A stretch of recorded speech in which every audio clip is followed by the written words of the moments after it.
What's up, everybody? How's your Wednesday going? I realized after I scheduled this for 2, I was talking about on the last stream about pushing these back to a little bit later time. I think I might do that still. What do you all think? Because I feel like we're getting less viewership at the 2 p.m. Central Time slot than we did at the at like the 5.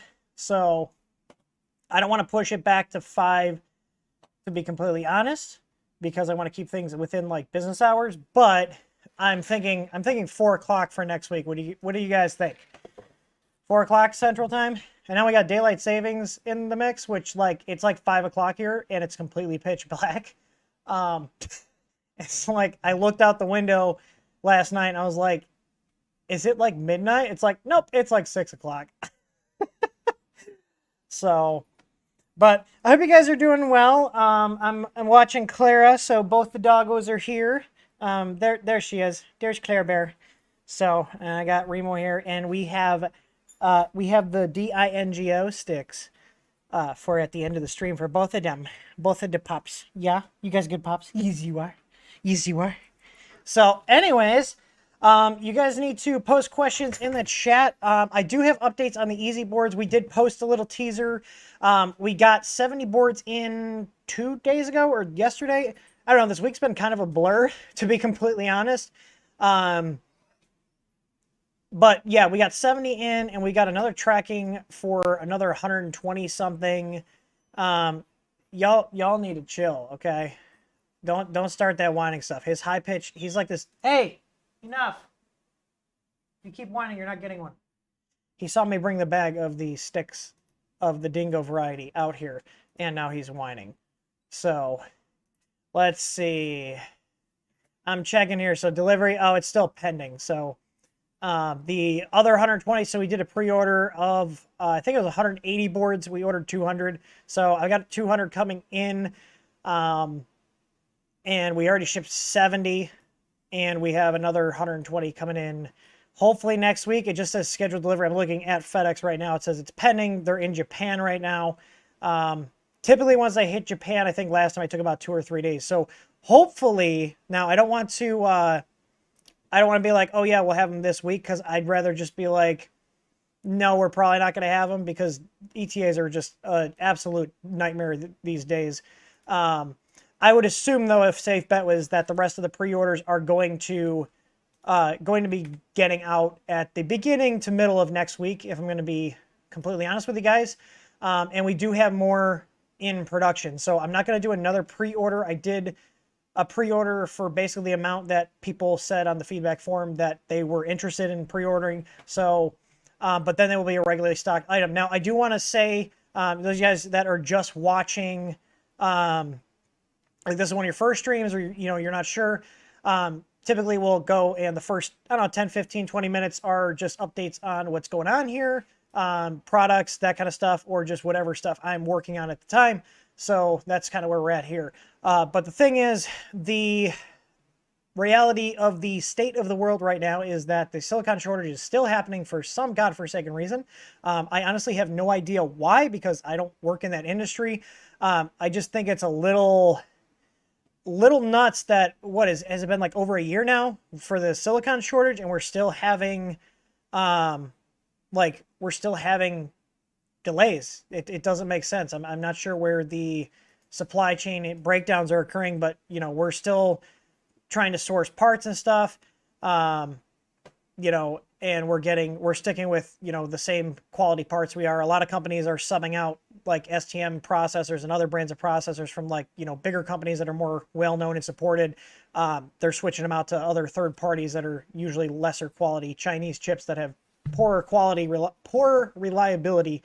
But that's not something I'm going to do. So it does mean that we're going to have slightly less stock available for our products that use chips that would be affected by the shortage. But, I don't want to put my name on something that's got stuff that I can't personally vouch for. I can vouch for chips from STM. I can vouch for chips from NXP, Atmel, that kind of stuff. Anything outside of that, until it's proven, and I've had experience with it and be like, okay, these are decent. I'm not going to sell them to the customer. So that's just how it is. If it means I miss some sales, then it is what it is. But let's see. So I don't think there's anything else. I am going to be getting the Ender 6 enclosure built, photographed, guide done, and then send these off into production. So if you guys are interested on that, we did get the parts for the Ender 5. If you guys remembered, I showed off a carriage. This was a couple months ago of the Ender 5 Dual Z kit. I have the plates and everything. They've all been milled out. We've already bought them. They're here. I have all the other motion components. So basically I have to get them all into a kit and get the BOM finalized for that to make sure that it is actually going to be working correctly, and then do a video and a installation guide on how to actually put that together. The Ender 6 cover and cost, the ETA, I don't know, because I have to ask Joe how long it's going to take to get them turned around. He says he's got most of the parts right now. The only concession I had to make, because of availability, is instead of using black extrusion, we ended up having to do silver, because black is, if it's available, it's way more expensive than silver for some reason, for the same exact thing, just different color. So might as well just go with the silver for now. So maybe we'll have black later, but it doesn't make sense to hold it up just because of the color of the extrusion. Doesn't really bother me. But I think we're looking at right around like $200 for the full turnkey kit. And I do have, just to show you guys, so just to make it flexible depending on what kind of setup. So this is the panel here. He says it's a laser cut acrylic. This is a panel here for where the PTFE tube goes in, and this panel can go on any side of the enclosure. So if you move where your filament's being fed in from, or you have a custom setup, you can move this around, and it is extrusion. So if you want to, design your own little add-ons for it, mount a camera into it facing down, it's very flexible. I kind of like having stuff that's a little more moddable for people, because that's what I look for when I'm buying products. So anyways, let's get into the questions here. I don't have an ETA for the Ender 5 Dual Z kits. The plan is, now the easy boards are going out, Ender 6 enclosure is going to be next, and then the Ender 5 Dual Z kits. And after that, I don't think I have anything else in the pipeline at the moment. And I'm going to get the SVO3 firmware pushed out this week, probably tomorrow or Friday. So I'm going to push out the firmware for the SVO3, for the EasyBoard V1 and V2. So if you want to use the EasyBoard V1 or V2 with the Solval SVO3, there will be firmware available for that. And then firmware for the stock 8-bit board that comes with the printer. So anyways, hopefully you guys have questions in the chat now. I've been talking for about 10 minutes or so. So hopefully there are questions. Let's see, top chat, live chat, all of them. Let's see. I don't see too many questions here. Yeah, I'm definitely going to push these streams back. because 2 o'clock doesn't seem to draw that many viewers in. I'm sorry. I'm trying to find work-life balance here again, okay? John Reefer Vermont says, I'm excited about my board being shipped. I just made burst into flames. Don't be an ain't it. Let's see. Kyle says he's good with 4 p.m. Central. I like the shirt. A bit later would be easier for it would be great. Okay. Mark. Let's see here. Yes, later the better for international viewers. Let's see. 4 p.m. is good. Yeah, it messes with your mind bad. Yeah, I think you're talking about daylight savings time. I hate daylight savings time. Like, why are we even still doing it? It makes no damn sense. Akuma Mods. Thoughts on the new BTT board that looks like a mini graphics card. Now, I have had my head buried in my own sand here at TH3D, you know, in my personal life and stuff. So I am probably a little bit behind on anything new that's come out in the last 3 to 4 weeks. I'm going on their website and see if I can find anything date new to old. I mean, I'm familiar with their Octopus, and I know Tor was playing with that. I'm not familiar with one that looks like a graphics card. What are you guys referring to, Matt? Do you have the name of it? I am curious. I keep an eye on what they do because I'm hoping one of these days they're finally going to get their QC up and I can actually sell their stuff. Because like I've told their engineers, like, they have good ideas for products. The problem where, and this is just my opinion, obviously, like, we are technically a competitor to Big Tree Tech, but like, my opinion on them is that they have good ideas, and I've told their engineer this. But where they fall short is they cut costs too much, and then it just kind of falls apart. You know what I mean? So I'm looking it up. Hang on, Big Tree. Like, their freaking website is a nightmare. Man, I've been trying to improve our website. I'm not perfect. I'm curious. SKR Mini E3 version 3. Let's see. E3 version. No, there's 2. Someone post a link in the Discord, because I can't find it. Or if someone's a mod, go ahead and post it. I know DB3D Dan, you seem to know what's up. Do you want to post that? I'm going to go to the live streams channel. I don't see it. We'll come back to that. So Spasmatic has the first question that doesn't require me to look up boards. All right. He said, I flashed layers for my Ender 5 Pro with a Sierra Touch. I had a weird issue. When printing, it starts off fine, but after a few layers, it seems to keep printing on the same layer. So the first thing I would look at then would be, when that happens, go and actually touch the lead screw of the printer. So you have your lead screw that moves your Z up and down. Touch it and see if it's loose, as in like the motor is disengaged, or if it's locked. If it's loose, then what could be happening is either you have an electrical connection that's just dropping the that's just causing the stepper motor to not work correctly, and the driver's shutting down to save itself, basically, because a lot of drivers do have built-in protections. Or you could just have like a bad wire going from the motor to the driver, and it's just, phasing out. Because what'll happen is a lot of the drivers, if they arc, because there's a loose connection, they typically will shut down. Some of the more basic ones won't. Trinamics are pretty intelligent when it comes to sussing out issues with wiring. So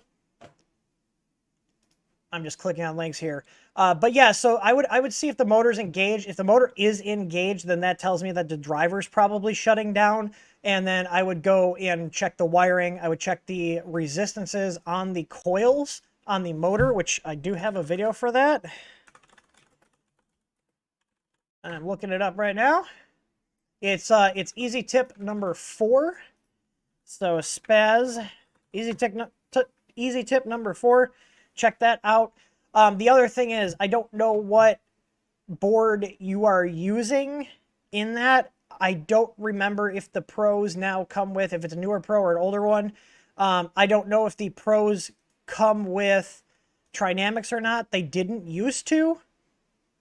But yeah, so okay, so you got a 422, is it the silent drivers? Because the reason I'm asking is under certain conditions, okay? Under certain conditions, Trinamic drivers can panic when the Z is moving and shut down. Now, in our firmware, we have square wave stepping enabled, which typically does work around that issue. But the problem is also you're dealing with drivers in standalone mode on the 422 boards. So it could just be that the stepper drivers are shutting down. It's more prone to happen, in my experience, with Trinamics and high Z-step counts. So if your Z-step is, on most printers, it's 400 steps per millimeter. So 400 steps per millimeter for your Z-axis. And then on the Ender 5, if it's got the new lead screw, so it's got the 2-start lead screw instead of the 4-start, your steps per millimeter now go from 400 to 800. And I've noticed that when you have a higher step count on your Z and you're running Trinamics, you know, specifically like 2208s, especially in standalone mode, the Z driver can tend to panic. And it's also more prevalent if you're using an auto bed leveling sensor, because, which you are, you said you're using a CR touch. So when you're using an auto bed leveling sensor, instead of your Z motor just moving like once every layer change, it's constantly moving to compensate. So I have had the drivers just panic and stop responding. Now, I can double check. I do believe we have the square wave stepping enabled in our firmware for all the boards. I don't know if you're using our firmware or not.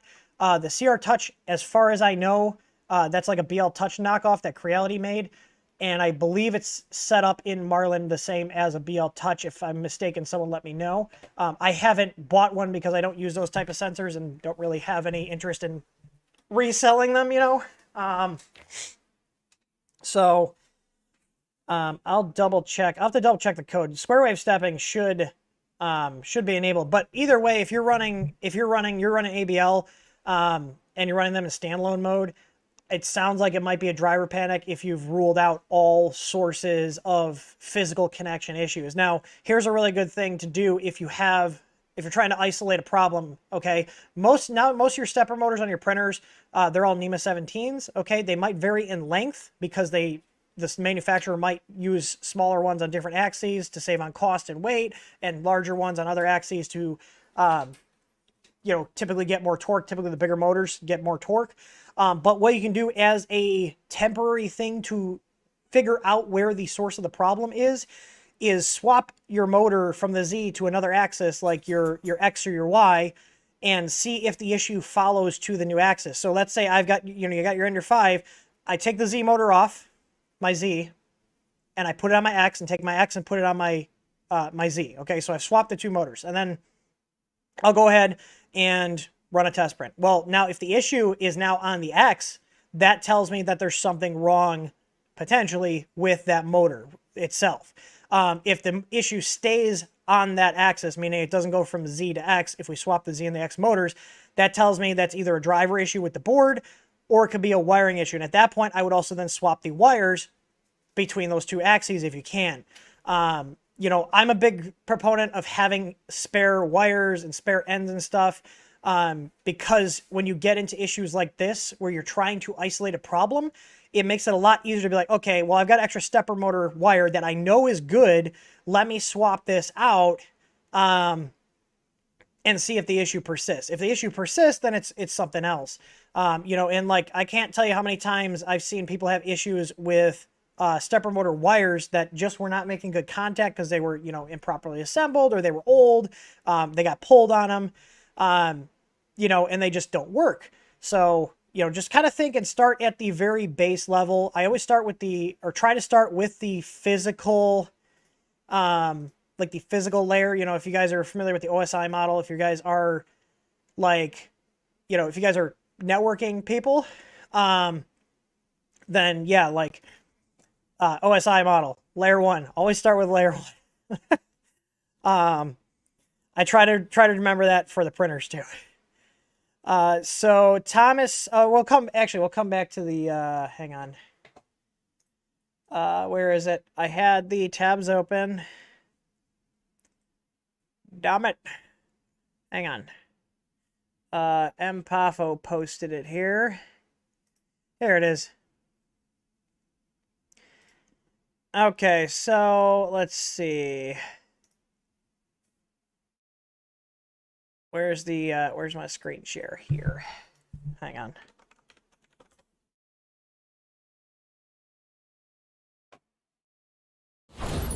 There we go. All right, so, oh, this is a render. Okay, so they're saying they're using the STM32 G0B1 RET6. So that's a, what's that, a 512K? I think it's a 512K. RET is usually 512. So this really bothers me because they're using this as a marketing thing. I'm sure you guys that have been following the channel understand why this doesn't send good messages to the consumer if they know what they're doing. Because here's the thing. If you're running Trinamic drivers, which I'm assuming they are, and actually most drivers, if you're running drivers on the board, which they are, there's no sockets here, unless the drivers are on the rear of the PCB, which I don't see, this is not the optimal way to cool the drivers down, because the stepper drivers sink their heat through the bottom of the chips, and you're putting this big heat sink on the top of the actual chips. So instead of it getting the heat pulled away directly through the method that it's supposed to be, instead what you're doing is you're just getting it through the top of the plastic casing, which it does remove some heat, but it's not ideal. So this tells me, when I see this on a board, okay, this tells me that we are cheaping out on the actual copper count on the circuit board. Because on Trinamics, the 22.8s, 2209s, they specify that they want a 4-layer PCB with a high copper count. So what that means is a 4-layer PCB, 2-ounce copper, and 2-ounce copper on every single layer. So when you typically spec out a circuit board to be made, if I go to a manufacturer, I say, hey, I want a 4-layer PCB, I want 2-ounce copper.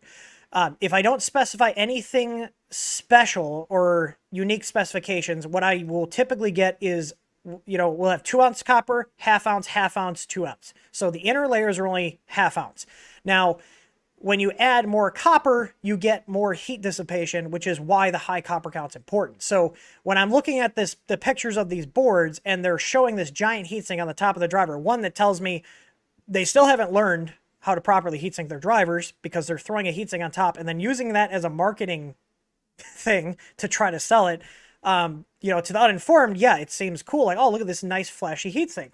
To people that know what they're doing and how the things should be designed, and how the drivers themselves operate, you know, I look at this and I go, yeah, you guys are still cutting corners, because if you weren't, you wouldn't even need any heat sinks. I don't know if you guys notice here, there's no heat sinks on here. There's 0 heat sinks on these, and these chips stay plenty cool, okay? Because this is a high copper count board. I don't need a flashy heat sink to cool the driver. So you can see here, even on the back, so people don't ask us, it literally says do not add heat sinks because the PCB itself is the heat sink, okay? Drawback to that method, to doing things correctly, is that it costs more. It costs more to do a custom PCB.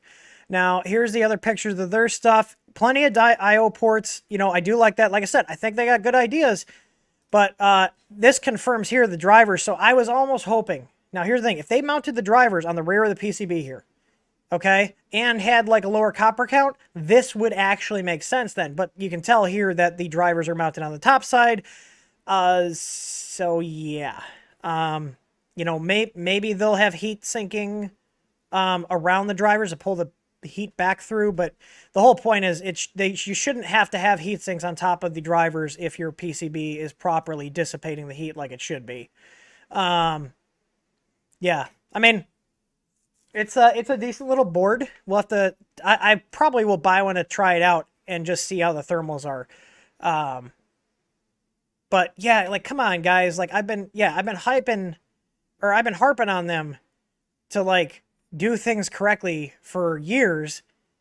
And like you can see here, increase the distance between the driving chip and the components to avoid trouble caused by the heatsink. Or just put extra money into your PCB. I can't imagine that it costs, like, how much is that heatsink and the assembly to put this heatsink on here costing you versus just having a PCB that has like a copper count where it should be? Do you know what I mean? Like, I was just thinking about that from a business standpoint. Are they really saving any money by putting a heatsink on there instead of properly speccing out the circuit board? I don't know. I don't know their costs on stuff, but that's where my brain goes.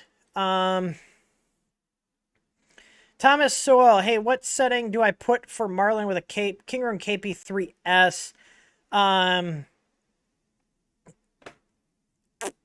What is the... I gotta look it up. Let me pull up my source code. It's one of those things that I figured out, and it's done, so I don't have it in my head anymore. Let's see. KP3S, what am I using here? For my KP3S firmware, I am using MKS Robin TFT24. I have TFT Classic UI uncommented as well as touchscreen. So, yeah, MKS Robin TFT24, and then I'm using the Classic UI. There's also the Color UI. I prefer the Classic one. But yeah, so the MKS Robin TFT24. Now that's for the Kingroom KP3S, which I believe... what board is in that? That's like a Robin Nano that's like customized a little bit for their stuff. So, but yeah, that board or that screen actually has is able to be controlled fully from Marlin, which is nice. Oh God, I need more caffeine, and I'm already through this.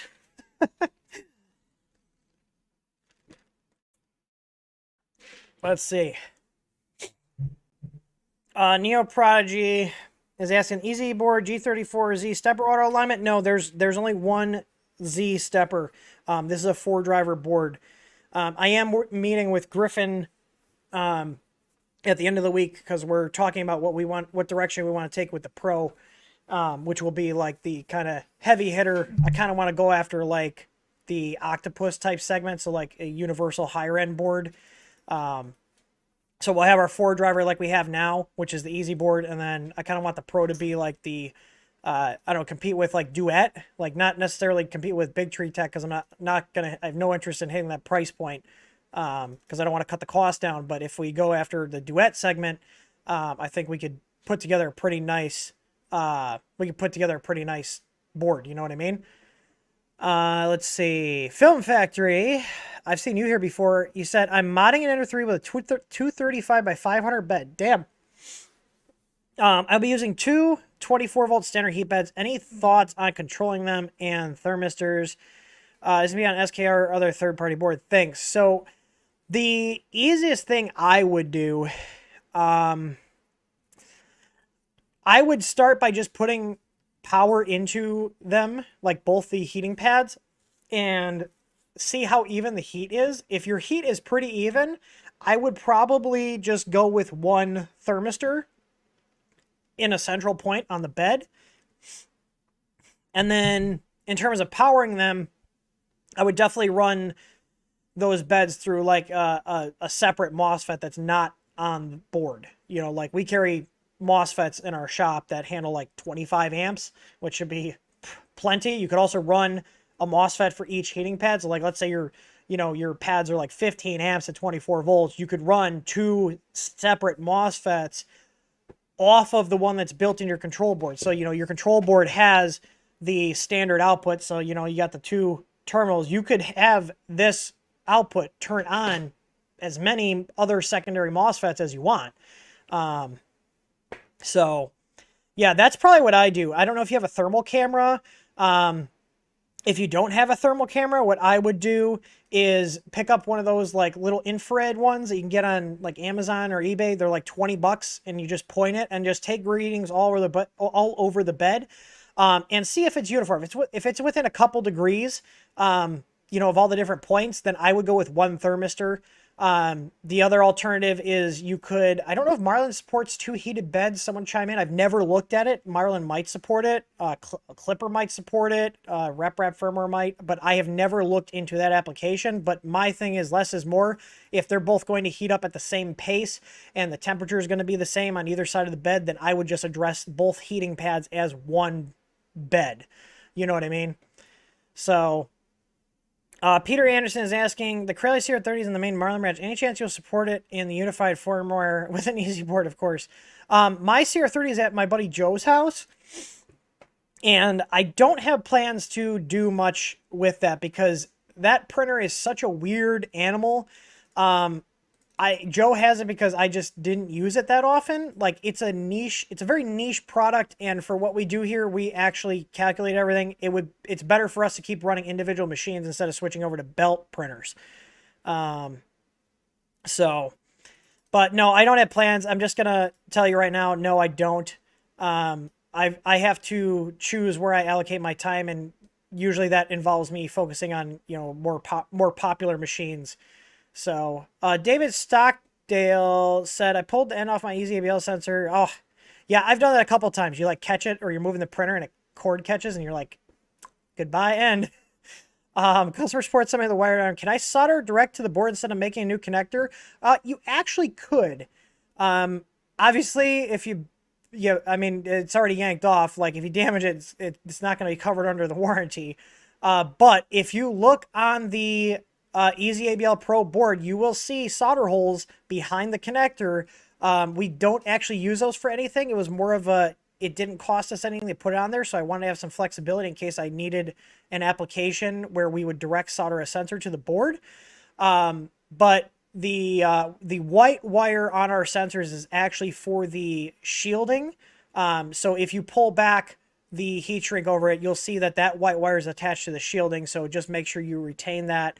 Because that'll then drain out. That's hooked up to the ground plane. So, but yeah, you could solder it. Just match the colors. There's brown, black, and blue in terms of colors. And like I said, the white wire is just for the ground shield on the actual, or for the shielding on the cable. I'm sorry, I'm yawning. Oh. I got plenty of sleep too. I don't know why I'm yawning. Giveaway form seems to be inactive. It should be open. I thought someone said it's open. Let's see. And there we go. Chat jumped. Hang on. I'm looking. I'm scrolling up. Where was I at? Thomas Sowell answered that. Where did I put Enter 6 cost? Okay, I'm back on track here. So Nathan says, man, I've been racking my brain on where I would install the NeoPixel kit on my Ender 5 Pro. I'm looking at doing this when I upgrade to the Easy board. I would probably put it in a similar position that I did on the Ender 6, which is kind of in that front rail, with the little printable brackets. I'm just going to pull up a picture of the Ender 5 Pro. That's probably where I would put it, and if I'm correct, it shouldn't get in the way of anything. So, hang on.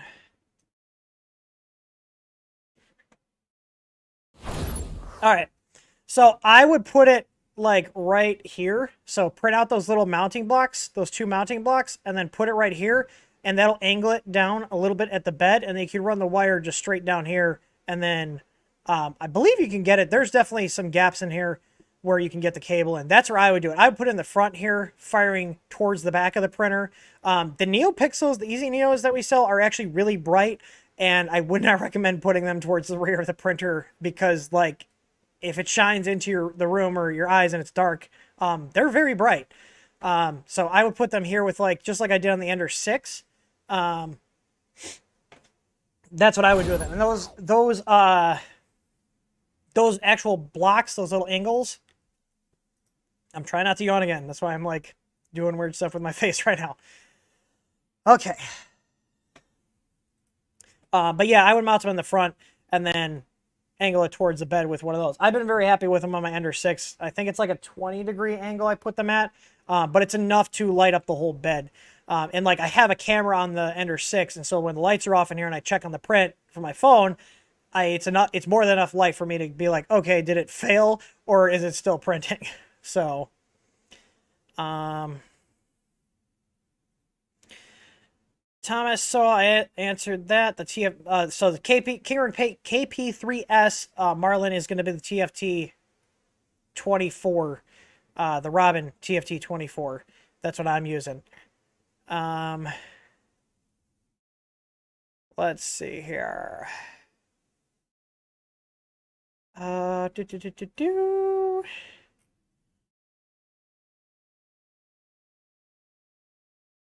checking. Okay, Blast. Oh, sorry, John is the next one. Will there be a turnkey kit for an Ender 5 Plus enclosure?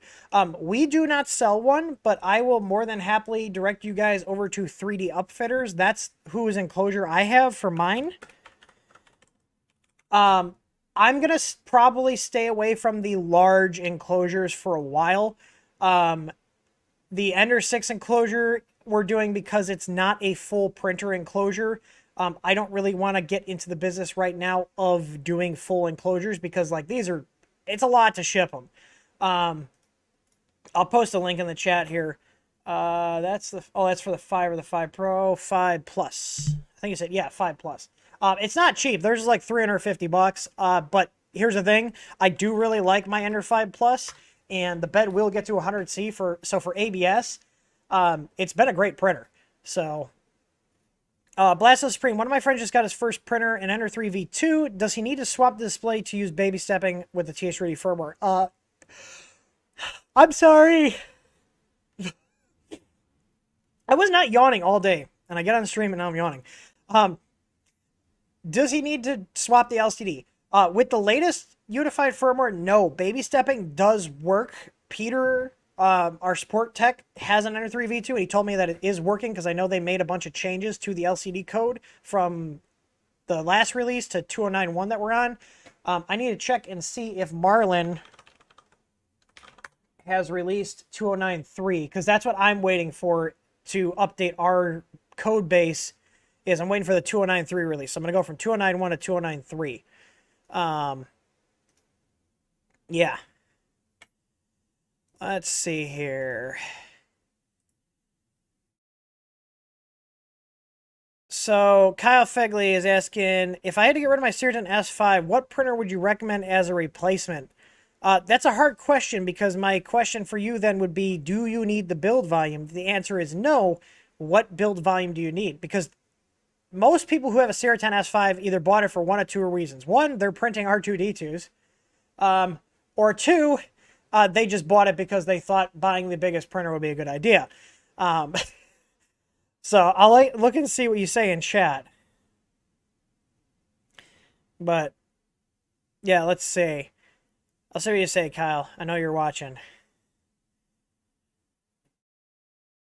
I'm looking for the next question while waiting for Kyle.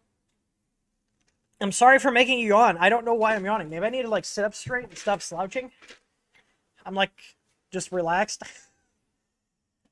All right. What is your best method for removing stripped grub screws? Believe it or not, the best thing I found is not using like a hex or Allen key, but like using a Torx bit, like a Torx bit that's like that fits in there, and then jam it in there and turn it real quick to break it loose. So that's how I've got them. That's how I've got them out. Kyle Fega says around 350ish for build volume. I mean, if you want something, if you're in the 350 area, I'd probably say the Ender 5 Plus. I'm actually a pretty big fan of the Ender 5 Plus. It's a good machine. So Spasmatic is asking, he was the one talking this. I know this is older, but he said, does linear advance have anything to do with anything? Not on your Z. Linear advance on a 422 board that's a silent board with Trinamics will probably not work with linear advance just because Trinamics in standalone mode, the 2208 specifically in standalone mode, tend to shut down under certain conditions when linear advance is active. So we do have notices in our firmware that if you're using linear advance with a TMC 2208 board that has them in standalone mode, not UART mode, then it's probably not going to work correctly. Now, I don't think that should affect your Z, but you never know. You could always try disabling it and see. Maybe it shouldn't, but I've seen weirder things. Leo Reyes says, I got your easy out on my Ender 5 Plus because it's a better fit above my micro switch with a Thingiverse model. But it seems to trigger random runouts. Are the wires different? Yes, you cannot run. So if you guys have our sensor, our easy out sensor, the wiring is different from the Creality sensor, and the logic. Well, hang on. I'm gonna put my foot in my mouth here for a sec. Creality's sensors, they look similar. Some printers have a normally open switch logic. Some have a normally closed. I can't remember which one ours is, but I know like our easy out sensor is inverse logic of the CR10S ones, the CR10S sensors. But I believe the Ender 5 Plus one uses the same logic as ours. So the thing is, you want to use the cable that came with our sensor to connect it, and you would also want to, I'm assuming you're using it with your stock board. Let me know if you are or not, because it changes. But basically, you got to make sure the wiring's correct.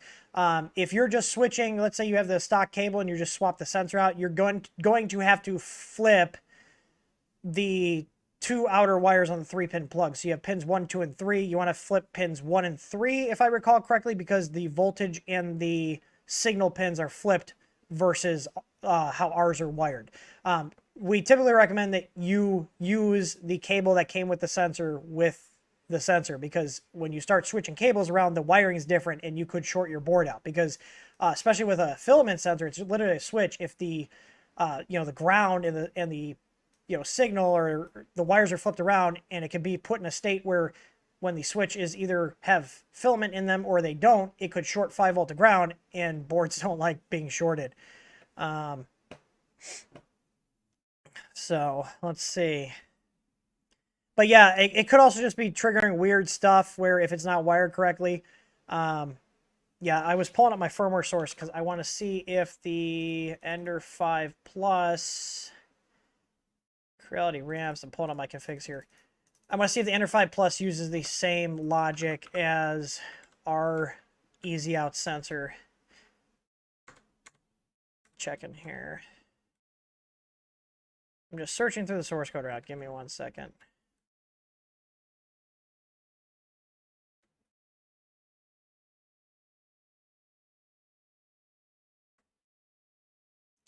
I don't think it does. I'm not seeing any more hits on...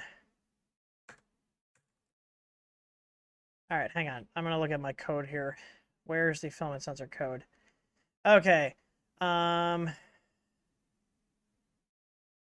filament sensor.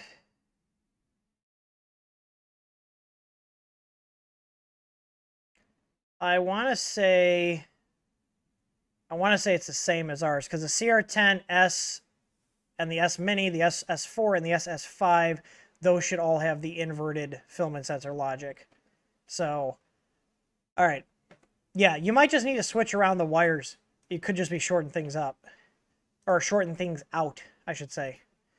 Julio, I am literally answering your question right now. The TLDR is you're probably going to have to flip the 2 wires on pins 1 and 3 at one end of the cable if you are using actually either cable, whether it's from us or from Creality. So, but for the Ender 5 Plus, if you're using the stock board, you're going to want to use the standard easy out kit that comes with the adapter board that will rewire things. So, Dylan Ezel says you can't get a BLTouch 3.1 working on Creality V22 silent board using Unified Firmware and using Unified 2 firmware. Any suggestions? I would need more information, because telling me that you can't get it to work doesn't give me any information to troubleshoot. So if you guys are going to ask questions, please provide details like, hey, this isn't working. Well, what do you mean by it's not working? Is it not deploying? Is it not homing? Is it just crashing into the bed? A million questions. So let's see. Chris Head says, running a Sunloop S8 with Easy ABL, do I need to bed level before every print? So if you're asking if you need to manually level the bed before every print, I'm going to say no. What I recommend you do is if you have a auto bed leveling sensor, whether it's our Easy ABL that we put out, whether it's a BL Touch, highly recommend doing what's called solid mounting the bed, where you can replace the springs with something like aluminum spacers, or you know, like we have our solid bed mount kits, which are fancier aluminum spacers that have like camera attachments and strain reliefs. But I highly recommend just getting rid of it. And then what we'll usually do, like in our print farm, is we'll get rid of those big knobs that a lot of the printers come with, because you're no longer going to need to level the bed. And we'll replace them with either, you know, bolts, or not bolts, with nuts that are nylon lock nuts, or I'll just put regular nuts on there with a little drop of like blue Loctite. Cobeer, can tell my boss to stop scheduling meetings during your stream? Well, I think the next one I'm going to try pushing it back. I mean, we got 74 people watching, so that's not bad, but we used to pull in over 100. Let's see. Donnie is asking, I actually have a question about your Hyperion setup. I noticed that the capture card you listed isn't available anymore. Do you have any suggestions for a replacement? I didn't really post a follow-up video to that. I'll keep this short because, like, I was going to post a video on the Hyperion setup on the channel, and I ended up just saying screw it and trying to just enjoy the project and instead of trying to turn it into video content. But the TLDR is what I ended up doing, and this is because I have a 4K HDR projector setup, and I want the full signal going to the projector and not getting downsampled to 1080p, is I actually ended up putting a splitter downscaler after my receiver's main output. So basically all my 4K sources, my Chromecast, my Blu-ray player, my PC, they all feed into the Denon receiver. The Denon receiver then goes out to the projector. Well, instead of going right out to the projector, it goes to a splitter downscaler.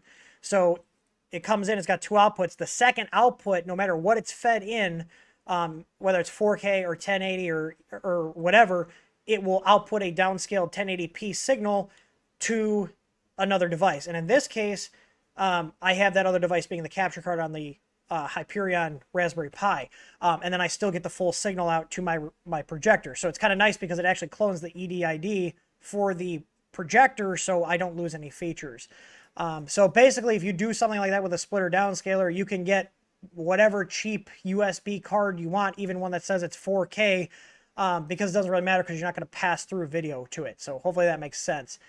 That was the big issue I had with it, was I wanted to retain the full picture quality going to my projector, but be able to put out the copy of the image to Hyperion to process it for the edge lighting.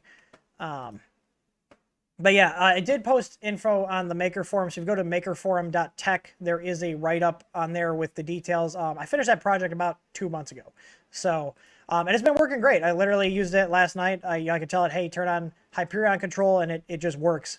And it works with any HDMI source on my system.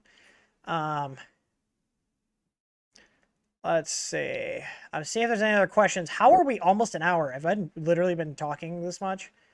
I'm sure you guys are shocked that I talk a lot. Kevin Coagan, speaking of EasyWord V2, when are they going to ship on the pre-order? So we answered this earlier, but I'll touch on this again because you probably weren't here, and I like you, Kevin. So we got 70 boards in a couple days ago. All of those are shipping out. So if you guys are in the first 70 purchased, your boards are already getting shipped out, and you should have tracking in your email box literally right now. Our system automatically sends out tracking as soon as we make a label. So the other ones we should be shipping next week. I'm hoping Wednesday at the latest. They are on their way. They're currently in Japan right now. We're just waiting for FedEx to, move them along, and we did ship them air. So we're not putting them on the slow boat, which boats right now are just overbooked. It was a little more, but I was like, we need to get the parts in, or the boards in. So, yeah, should be next week. It's funny because I padded my ETAs. I'm usually terrible at giving ETAs. So I was like, let's pad it out a couple weeks, and it still got missed, but I'm not even, like, that's just how things are these days. That's it. Oh, snap, Clara's there. Yeah, I'm watching Clara for Samantha right now. I don't mind. Remo likes her. So it's his buddy. Where is he? Oh, he's behind me. He down there. Let's see if there's any other quick questions that I can answer. Mike, I can't say your last name, Good or something. Are there any plans to start stocking things like linear rail kits or extender kits for larger bed or higher Z? No, not right now. We don't have any plans. I'll just say it right now. We don't have any plans right now, as me saying this to you. Maybe, I don't know. I would rather reach out to other places that already do that stuff, like, what is it, Ender Extender, 3D Fused, and, you know, try to resell their stuff if we did want to do that. But right now, I'm just focusing on getting some new products launched for our stuff and keeping everything moving here. But yeah, if you're looking for, like, you know, extender kits, for, you know, the bed or the Z or linear rail kits, check out 3D Fuse, check out Ender Extender. I'm not affiliated with them. They're just other guys in the community that are small businesses like we are. So I have no problem. I have no problem, you know, giving them a shout out. Vampire Online is asking, is there a video going over the EasyBoard? So the EasyBoard V1 and the V2, the installation process is essentially the same. We've tried to make it as streamlined as possible, so there's not a lot of confusion whether you're looking at EasyBoard V1 documentation versus V2. So if you look at anything for the EasyBoard V1, it will apply to the V2.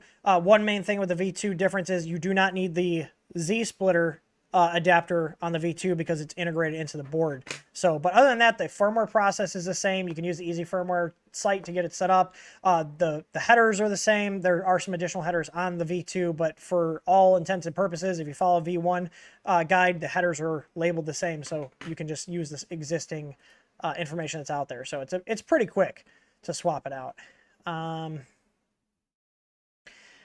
Let's see. Dylan provided more Dylan provided more info, so I can give you some more info. Let me see here if there's any other questions. We got to wrap stuff up soon anyways. Let's see. ANET AA plus bed thermal runaway is sometimes triggered. What should you check for?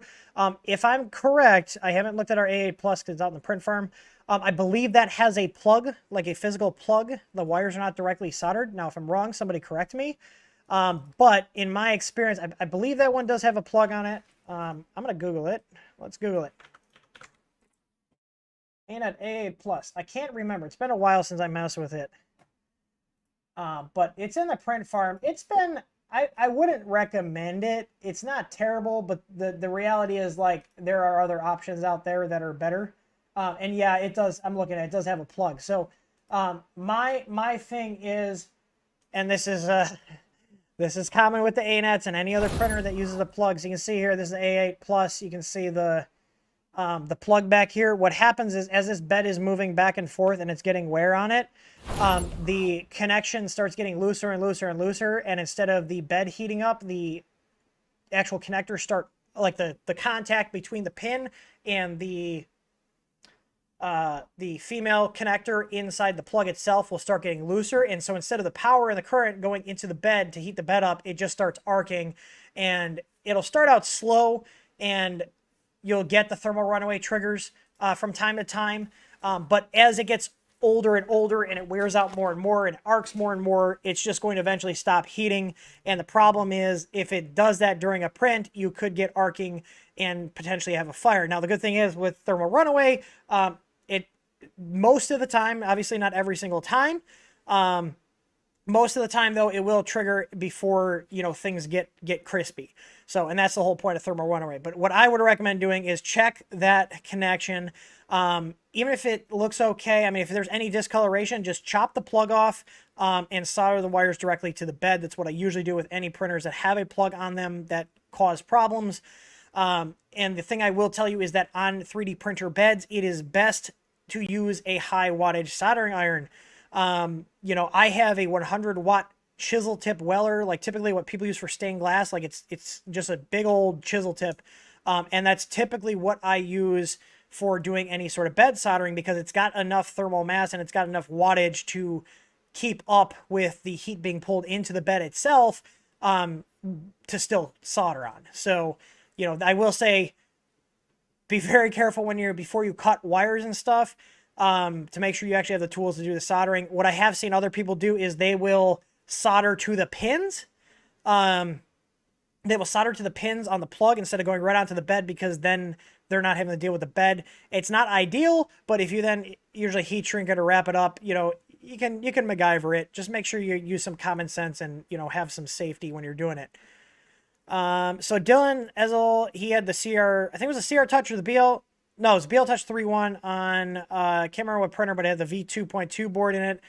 So he says, homing crashes, seems like the Z end stop is inverted. I tried switching polarities, does not work. So what you should do if the homing crashes is you should run the M119 command and see if when the pin is down on the BL Touch, if it's showing triggered or opened. If the pin is down and it's showing triggered, that's wrong, and it could be wrong for a number of reasons. One, you could have the wiring incorrect, or two, you could have a situation where you have the wrong pin number defined in the firmware. So if the board, if you tell it it's on like pin 11 on your board and it's really on pin 12 or 3 or 4 or any other pin number, in terms of like the deploying and stowing not working, then it's just not going to work. And the board has no idea, because there's no two-way communication between the BL Touch and the firmware. It just sends out a command and assumes it got there. The M119 command will tell you if your Z end stop wiring is correct or not. So on the BL Touch, you have 5 wires. You have a ground and a signal for the Z end stop, and then the other 3 are, you have a servo control, which is a signal line, another ground line, and a 3.3 or 5 volt line. So you have to make sure all of those 5 wires are correctly wired, and then also set up in the firmware to be the correct pin number. Now, typically on a 2.2 board, you're going to usually use pin 11 or 12 for the servo control pin, and then the other 2 wires will just go to your Z end stop. So your BL Touch is replacing your Z end stop. So hopefully you replace your Z end stop. Did you replace your Z end stop? Your Z end stop should be disconnected if you have a BL Touch on it. All right, let's see. I'm looking for any other quick questions, and we're gonna wrap this up because I do have to use the bathroom. John Grubb, do you recommend the Easy ABL Pro or the Mini for the A9 AA Plus? I would just go with the full size one. There's no benefit of the Mini for the AA Plus. We just have the Minis. I think we might even be out of stock on them because there's a few printers that they just don't fit, and we also have guys that, you know, build custom hot end setups, or they want something that's more compact, so they'll use a smaller sensor. My rule of thumb is if I can fit the 18 on there, I'm going to put the 18 on there because it's a little more, it's a little cheaper, and it's just typically what most mounts you'll find that are pre-made on Thingiverse will use is the 18mm sensor. But we do actually include adapter rings, so if you want to put the 12 and 18 mount, you can. But typically I just go with 18. They both do the same thing. They both work the same. But Mike, can the V2 board work? I'm assuming you mean our EasyBoard V2. Can it work with a CR10S Pro with dual Z and the TH30 screen? Unfortunately, the short answer is if it's a drop-in replacement. If you're looking for a drop-in replacement, the answer is no, because the CR10S Pro uses a completely different board and layout and even wiring. You could put an EasyBoard V2 in your CR10S Pro, but it's going to be a project. I'm just going to be honest with you. Just because of how they have that printer set up. They got the ribbon cables. They've got, you know, the different mounting. Like where our EasyBoard really shines is in printers that you can literally drop this in and swap it out. Like that's the big draw in terms of ease of installation, is that it is a take it out, put the new one in. You know, but I have EasyBoard V1s and some custom printers. You can absolutely use them in custom machines. But you know, I would probably not do it unless you want a project. It could be done, and we do have what's called DIY firmware for our EasyBoards, which is basically a guided setup for putting one of our boards into a custom printer. At that point, that would be considered a custom printer, if that makes sense. I'm going to check for a couple more other questions here, and then I'm going to give the dogs their treat, and then I'm going to head out here and get back to work. So I got to get my office cleaned up and just kind of catch up with things around the house here. So, Superconductor, is Ender 6 upgrade video still correct for the Easy ABL install and firmware? About to hit the order button. Yes, there shouldn't be anything that's changed. I know we changed LCD design, like the housing design a little bit, but it was like cosmetic stuff, but in terms of installation, it doesn't change anything. JT, join the party late. Another question about the EasyBoard V2. So 70 boards came in and went out already. We have 120 something on the way already that should be here next week. Is literally as soon as we get them, we're checking them and then we're sending them out. So, and I have more in production. So there will not be another pre-order. I only want to do one round of pre-orders, but we will get more boards in, I would say about a month, hopefully, knock on wood. Unless, you know, we have yet another historic event that, you know, just screws everything up. I'm tired of living every other month in some major historical event. How about you guys? All right. How fast, Martin Powell, how fast can I print with a stock extruder on an Ender 5 Plus? The gear is grinding the filament much past 80. Yeah, that's about as fast as you're going to get with a stock one. What I could say is try moving the print temp up.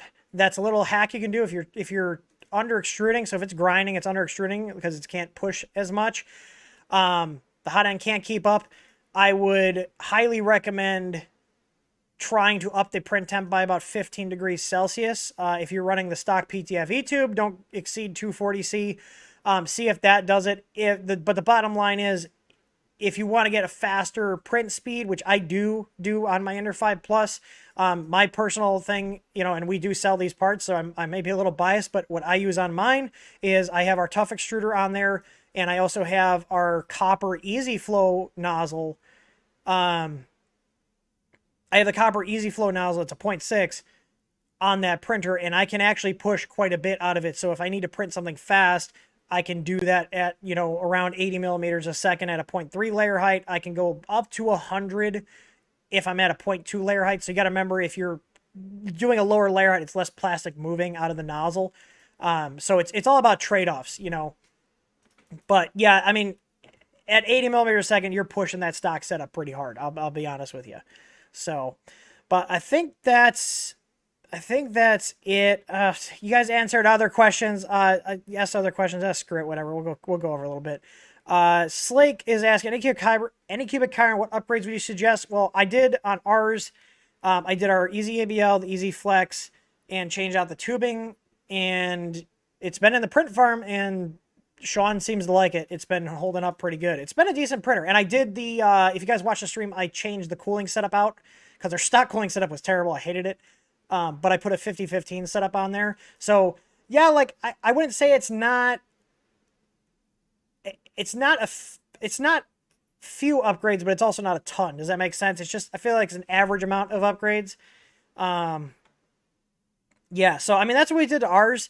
I typically will just keep things running pretty close to stock on most of the printers, and then as stuff breaks, I'll start upgrading. You know, my must-haves for a printer at the very minimum is a flex plate, like our Easy Flex, bed leveling system, so Easy ABL, I use our own products, and a filament sensor. So if it has one, I'll use the stock one. If it doesn't, I'll add ours on. And then I'm forgetting something.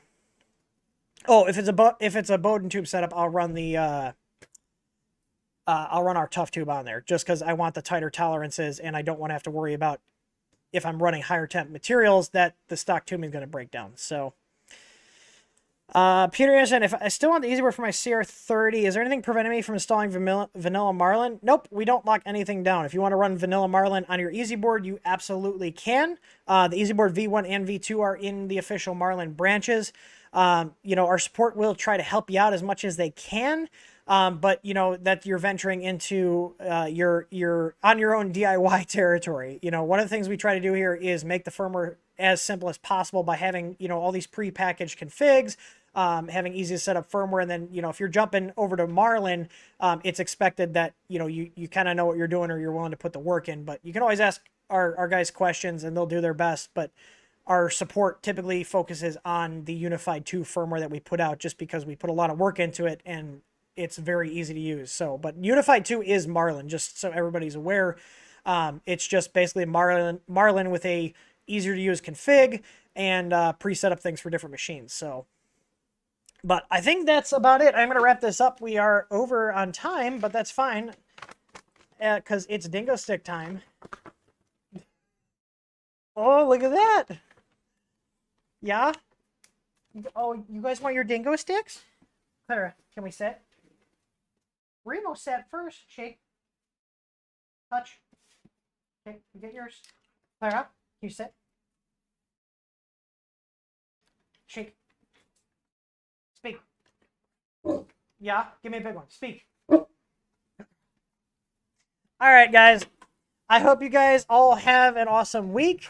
If you guys haven't already, make sure you guys check out our Discord server. The link is below, or you can just go to discord.th3dstudio.com. Check it out. We also have a Facebook group if that's your jam. I prefer Discord. But yeah, check it out. And if you guys are a YouTube member and you are on Discord, make sure you join the server and link your Discord and YouTube accounts, because if you are a YouTube member, you get automatic access to the VIP section. And if you are in the Cult of TH3D level, which is the $5 a month level, you get access to a channel where you can bug me directly. Please be reasonable. But I do check it. So I will talk to you guys later. I appreciate everybody stop by. The next stream will be at 4 o'clock Central Time on Wednesday. So I'm going to push it back, and we're going to see how well things go with that. So I will talk to you guys later. As always, happy printing.